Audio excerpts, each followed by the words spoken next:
Queremos recordar hoy a un filósofo que perteneció a la llamada Escuela de Madrid, formada por discípulos o seguidores de Ortega. Se trata de Antonio Rodríguez Huéscar, cuya vida y obra nos ocupará en los siguientes minutos gracias a Antonio García Santesmases, catedrático de Filosofía Política, y a José Lasaga Medina, profesor de Filosofía y especialista en Ortega. Los dos pertenecen a la Facultad de Filosofía de la UNED.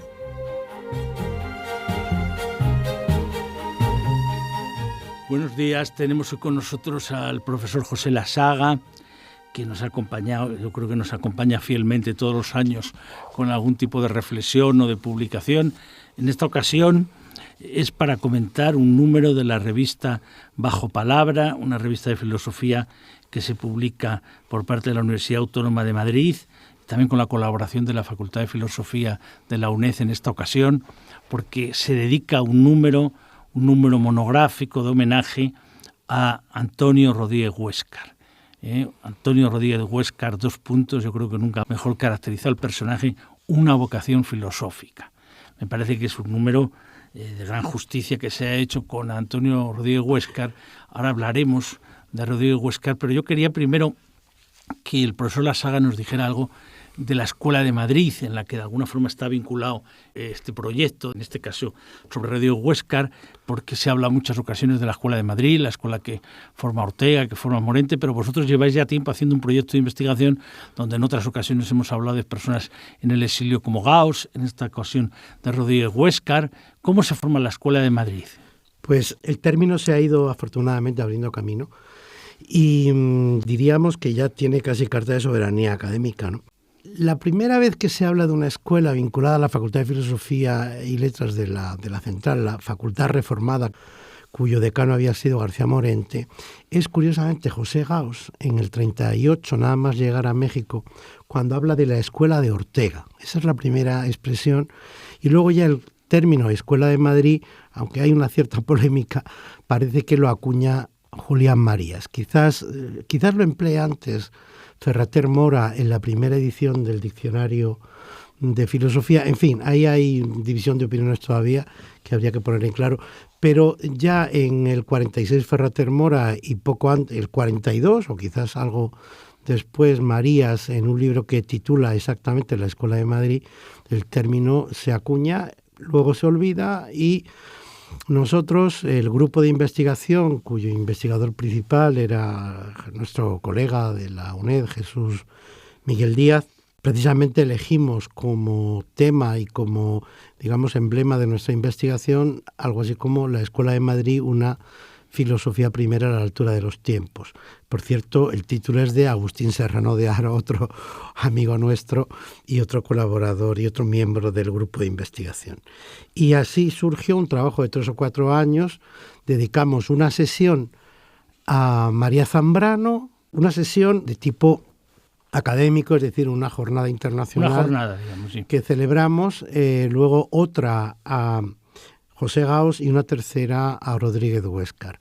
Y de cada una de ellas surgió una publicación, o al menos en una publicación como esta, que ha sido la única monográfica que hemos conseguido, prácticamente todos los miembros del grupo de investigación publicamos nuestros textos sobre estos autores. Y efectivamente, ahí al hablar de Gauss, claro, aparece cómo se rompe la escuela con motivo de la Guerra Civil. Y entonces hay algunos que se quedan en España, aunque van a morir muy pronto, en el 42, como García Morente.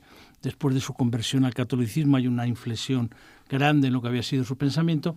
Pero hay otros que se marchan, como Gauss, que bueno, pues va a tener una producción importante en México. Tú mismo has coeditado de alguna forma algunos de sus escritos, algunos de sus trabajos en Fondo de Cultura, ¿verdad? Porque la edición de obras completas es muy compleja. Pero a mí me parece curioso lo que ocurre con los que se quedan en España, ¿no? Porque tiene un poco pues una vinculación en relación a figuras que habían estudiado con Ortega, con Morente. Es conocido, hemos comentado en otras ocasiones, todos los avatares de la vida de Julián Marías y todas las perrerías que le hacen cuando no le aprueban la tesis doctoral, ¿no? Pero en el caso de Rodríguez Huéscar es un hombre menos conocido y es muy importante que se haga esta reconstrucción de su vida, ¿no? En primer lugar, él ya tenía la plaza, digamos, había sacado la plaza de profesor de instituto antes de la Guerra Civil. Y entonces ahí termina la guerra y él había sido soldado republicano, Rodríguez Huéscar, y él se va ahí a Tomelloso, ¿no? Entonces vosotros aquí recogéis unas cartas verdaderamente tremendas, ¿no? La carta que él le envía a Ortega, bueno, pues de alguna forma cuando ya se da cuenta que Ortega ya que se había marchado de España, había estado en Argentina, 39 a 42, bueno, de España se había ido antes a París ya en el 36, después estuvo en Holanda y en otros lugares, pero se va a Argentina el 39 a 42, a partir de 42 ya viene a Lisboa, como tú recuerdas ahí muy bien, que va a ser su, digamos, residencia oficial hasta su muerte en el 55, aunque de vez en cuando viene a España. Y entonces ya, sabiendo que lo tiene cerca, le escribe Rodríguez Huéscar. ¿Cómo es esa carta? ¿Qué le dice? Bueno, la carta, la verdad es que gracias a la familia, gracias a las hijas de Antonio, hemos podido publicarlas.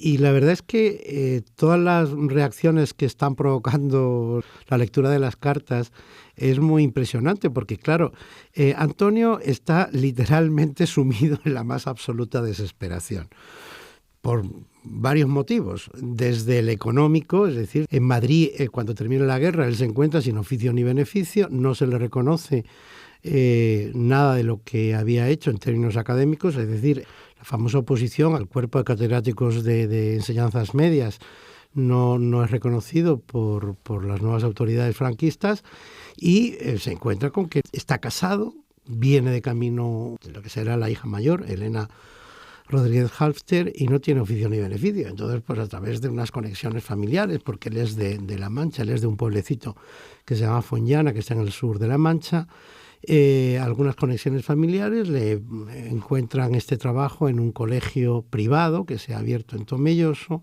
y entonces le contratan a él como director, como profesor de filosofía, de historia, de lengua y de no sé cuántas cosas más. Es decir, un salario supongo que justo, no sé exactamente cuánto podía ganar, pero desde luego muchísimas horas de trabajo, de eso se queja en la carta a Ortega, y cuando él tiene noticia a través de los hijos que viven en Madrid de que Ortega ha vuelto a España, decide escribirle. Entonces, la carta es la carta de un náufrago, por usar la metáfora, ya la provecta metáfora orteguiana, de un náufrago que quiere hacer filosofía, que sabe que no puede hacerlo en su actual circunstancia vital y le pide ayuda a quien considera su maestro. La carta es muy peculiar porque hay que pensar que Antonio no sabe nada de Ortega desde 1936. Es decir, que no han tenido ningún tipo de contacto, ni ningún intercambio epistolar, ni nada de nada. Entonces, Antonio se decide a escribirle sin saber en qué estado de ánimo, qué recuerdos pueda tener su antiguo profesor de metafísica. Y bueno, pues eso es lo que le da a la carta su valor y su digamos, peculiaridad psicológica, ¿no? Es la carta de alguien que está muy, muy desesperado, pero alguien también, y eso es una observación que Eva Rodríguez Halfter, su hija, hace en la nota que hemos editado también.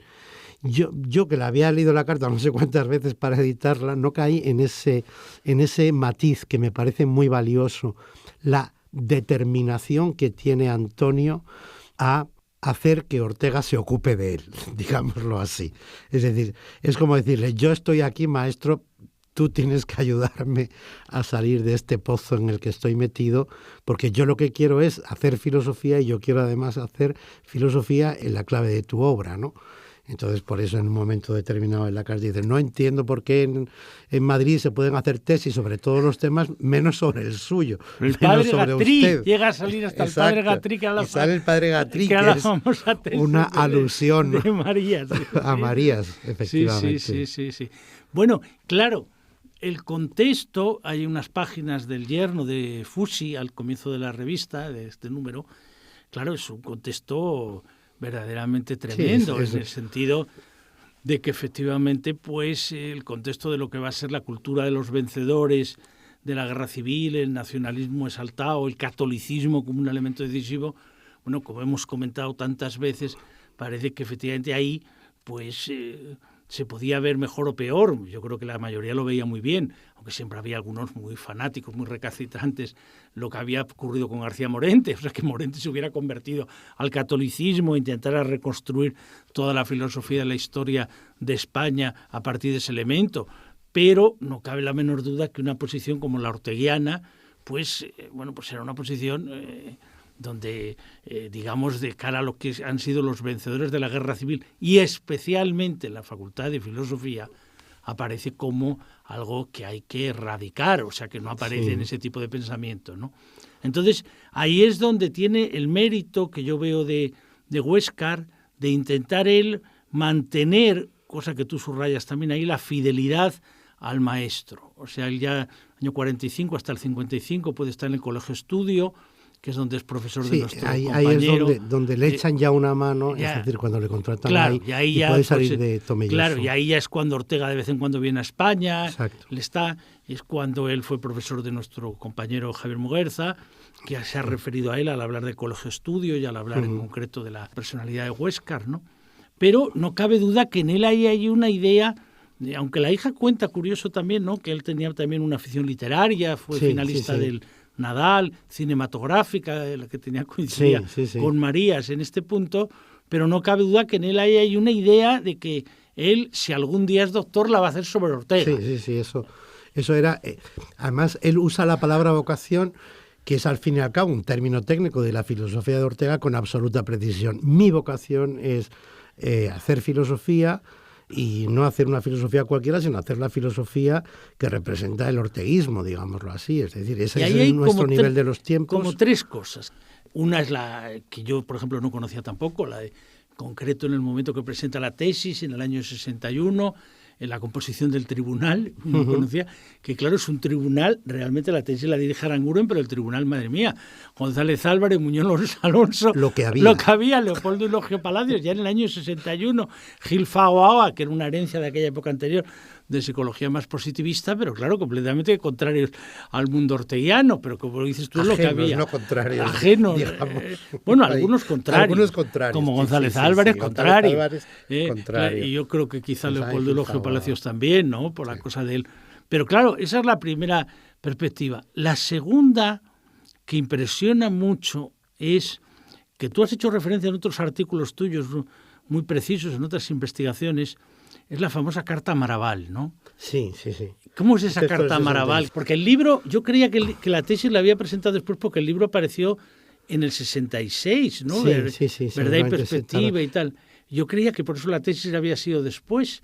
O sea, que hubo casi 4 o 5 años, que es cuando él ya está en la Universidad de Puerto Rico, ya está de profesor. Claro. Pero ¿cómo es esa Carta Maraval? Porque es interesante por una cosa que tú has investigado mucho, la especie de desdén a los discípulos directos de Ortega. Sí. ¿Cómo es esa historia? Digamos, es que hay como dos tiempos. Primero, cuando Huéscar en el 42 está en Tomelloso y los años inmediatamente después, la táctica era la absoluta negación y cualquier cosa que sonara a Ortega simplemente se le apartaba. Pero claro, esa especie de radicalismo puramente de negación no se pudo mantener mucho tiempo, entre otras cosas porque recuerda que los orteguianos, entre comillas, de falangistas, ¿no?, los de la revista Escorial, etcétera, poco a poco se habían ido alejando del falangismo y se habían hecho un poco más orteguianos, si se puede decir así, ¿no?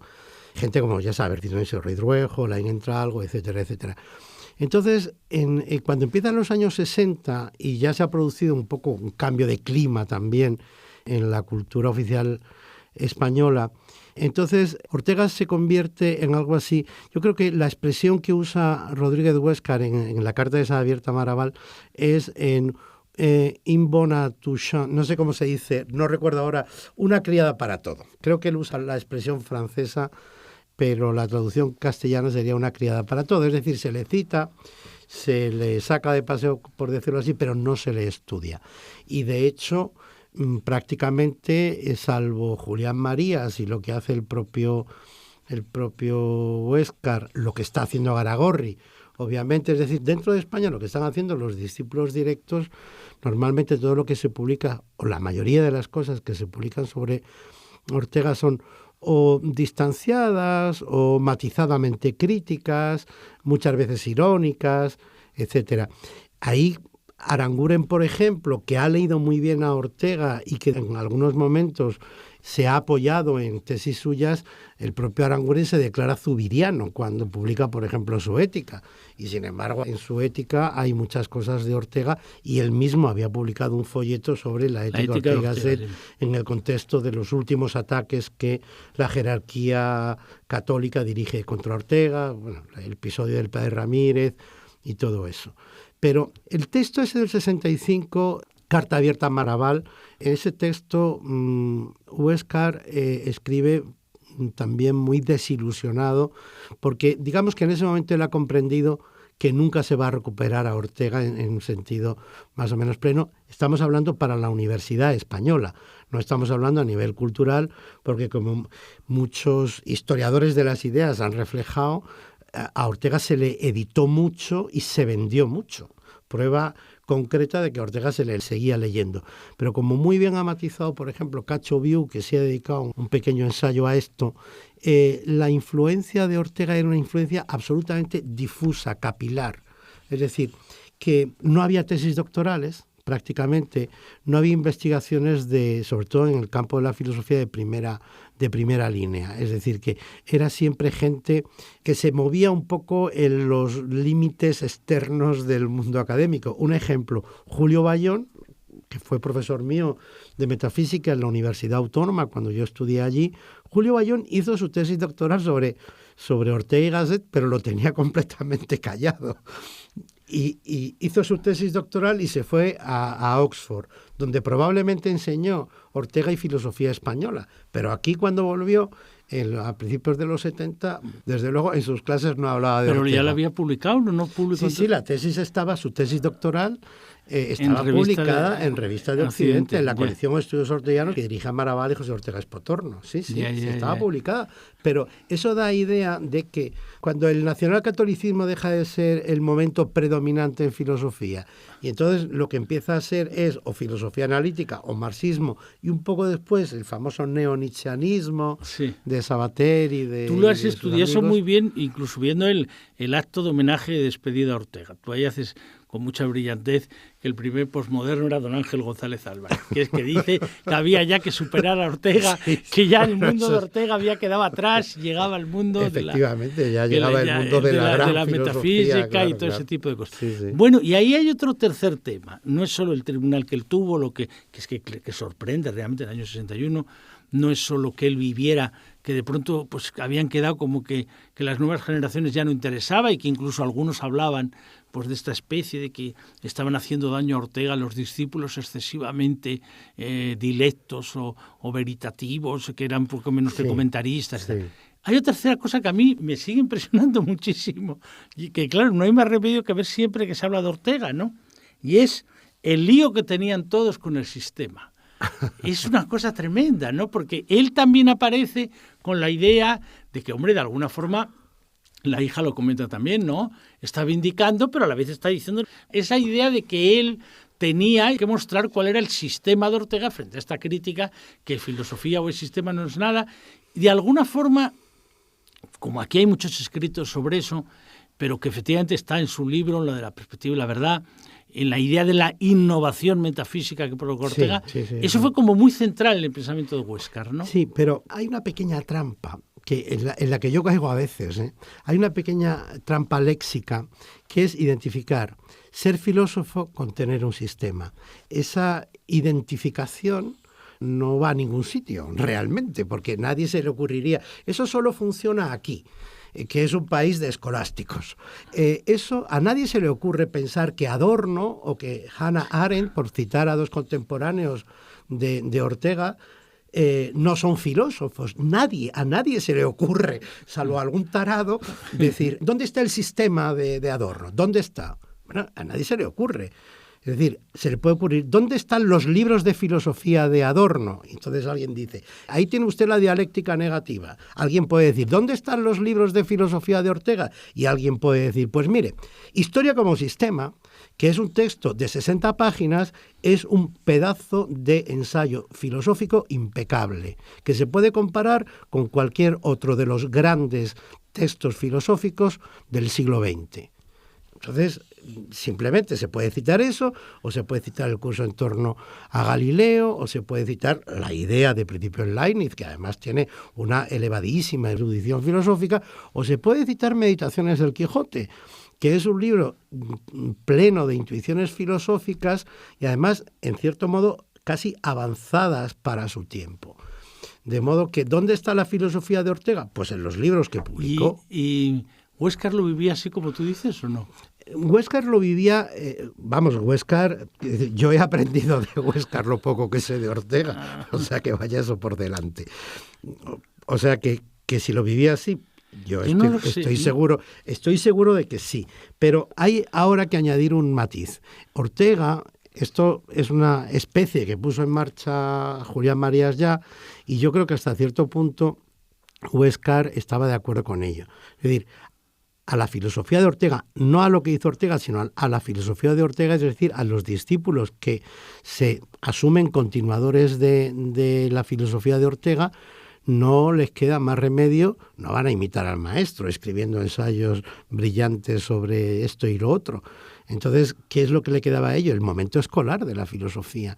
Eso el propio Huéscar, en un escrito también muy doliente, si se quiere, dice algo así como: en este país, ¿por qué la gente tiene a mal que alguien se declare lisa y llanamente discípulo?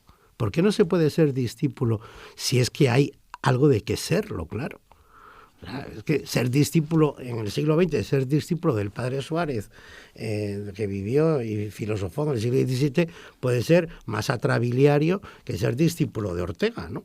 Y sin embargo, efectivamente, los discípulos de Ortega provocaron poco después una extraña reacción, ¿no?, por parte de algunos investigadores que hablaron de la hermenéutica venerativa, como diciendo, bueno... Venerativa era la palabra. Sí, hermenéutica venerativa. Venerativa, que yo no me acordaba, sí, la hermenéutica venerativa. ¿Tú cómo conociste a Huéscar? Pues mira, yo lo conocí porque yo estuve casado con una sobrina suya, o sea que hubo ese vínculo familiar. Entonces, cuando yo, después de terminar mi carrera y ser ya profesor de instituto, decidí hacer una tesis y elegí el tema Ortega sí conocía la existencia de Rodríguez Huéscar, pero vamos, que no había tenido ningún trato con él. Entonces, cuando yo ya me puse a trabajar en mi tesis doctoral, entonces, hombre, lógicamente pedí verle y entonces él murió al muy poco tiempo. Yo empecé a trabajar en serio en mi tesis en el 87, 88 y él moría en el 90, o sea que no... Ay, fíjate, yo creí que había vivido más. No, él murió en el 90. En el 90, claro, es que yo coincidí con él de profesor de instituto. Claro, tú hiciste. Claro, porque él tiene el periodo del colegio estudio, el periodo en Puerto Rico, pero después vuelve y no sé en qué momento se incorpora. Hay un momento que sí se lo reconocen, ¿no? La transición a la democracia le reconoce aquellas pruebas que había hecho, ¿no? Él se fue a Puerto Rico, en el 56, al año siguiente de morir Ortega. Y estuvo 20 años justos. 20 años. Sí, yo creo que con 20 años tenía la jubilación. Y entonces, al volver lo que ocurre es que debe ser que hubo alguna disposición que se reconocían. En el 76, probablemente. Que se reconocían aquellas pruebas. Él había conseguido ya el reconocimiento... Antes, en el 72-73, él ya tenía su reconocimiento como profesor de instituto. Y entonces, efectivamente, allí en el Instituto Joaquín Turina es donde yo le conocí, coincidimos un año, y porque él estuvo, yo creo que ahí hasta su jubilación, ¿no? Sí, para tener... él estuvo un año en Guadalajara, luego estuvo donde estuvo nuestra amiga Paz Serrano. ¿Te acuerdas? En el Instituto Tirso de Molina en Tirso de Molina estuvo varios años, y entonces ya... Justo antes de jubilarse es cuando consiguió el destino donde estabas. En el Joaquín Turina, allí coincidimos un año, ¿no? Sí. Hombre, porque él se jubiló. Y ahí hay un punto que nos permite conectar con el programa posterior, que también queremos que nos acompañe el profesor Lasaga para hablar de un libro reciente importante de Juan Antonio González Márquez sobre el pensamiento de Luis Díaz del Corral. En esa carta hay algo curioso, ¿no? Que él habla, bueno, pues en alguna referencia, y sí dice que, bueno, hay algunos que hombre, vinculados generacionalmente, como Lizarraga, como Maraval, que ellos sí han podido tener algún tipo de encaje en la nueva situación por puestos más políticos. Y a mí me parece que ahí hay algo que se ha estudiado curioso, ¿no? Que es que realmente la mayor animadversión a Ortega va a ser en la Facultad de Filosofía. Sí. Porque, sin embargo, hay otras facultades y el mundo editorial, donde sigue siendo muy editado y donde, bueno, pues efectivamente, como tú dices muy bien, sus obras se siguen editando. Pero incluso Revista de Occidente, no como revista, pero sí como marca editorial, vuelve enseguida. Y entonces, claro, ahí sí que hay una diferencia que se establece. Por eso, de alguna forma, es una especie de justicia la que habéis hecho al sacar este homenaje a Rodríguez Huéscar, porque probablemente de todos ellos fue casi de los que lo pasó peor realmente. Tuvo la vida más dura, ¿no? Porque, hombre, Marías, claro, cuando decías lo de ensayos brillantes, hombre, Marías sí fue muy ensayista desde el principio, ¿no? Sí. Escribió sobre muchas cosas, sobre muchos temas, y tuvo la conexión con Estados Unidos, ¿no? Pero otros se vincularon, como comentaremos en el próximo programa, a otro tipo de tareas, más de historia de las ideas, vinculados a la Facultad de Políticas. Pero claro, en el caso de Huéscar, él, claro, tenía una vocación metafísica. Exacto, de filosofía primera. Entonces sí que ahí, en ese sentido, está muy bien, donde... Escuela de Madrid, la idea de crear una filosofía primera. Claro. Bueno, pues si alguien realmente estuvo en eso, más que la propia María Zambrano, que el propio Gauss, era Huéscar. Sí, pero quería comentar una cosa. Algo de la Escuela de Madrid quedó porque Huéscar mantuvo relaciones con Zambrano y con Gauss en el exilio. Con Zambrano y con Gauss mantuvo relaciones. Sí. Es decir, que algo del espíritu de la Escuela de Madrid quedó en vivo y sobrevivió, digamos, a la separación. Cuando él estuvo en Puerto Rico volvió a... Cuando él estuvo, pero hay una correspondencia, por ejemplo, no muy abundante, pero desde luego muy cariñosa, entre, por ejemplo, Gauss y Rodríguez Huéscar, o entre Zambrano y Rodríguez Huéscar. Ya. Bueno, pues agradecemos mucho al profesor Lasaga que nos haya un año más permitido volver a traer aquí la figura de Ortega a través de uno de sus discípulos más fieles, como fue Antonio Rodríguez Huéscar, y recomendamos la lectura de este número de la revista de filosofía Bajo Palabra que acaba de aparecer. Nada más y muchas gracias. Gracias a vosotros.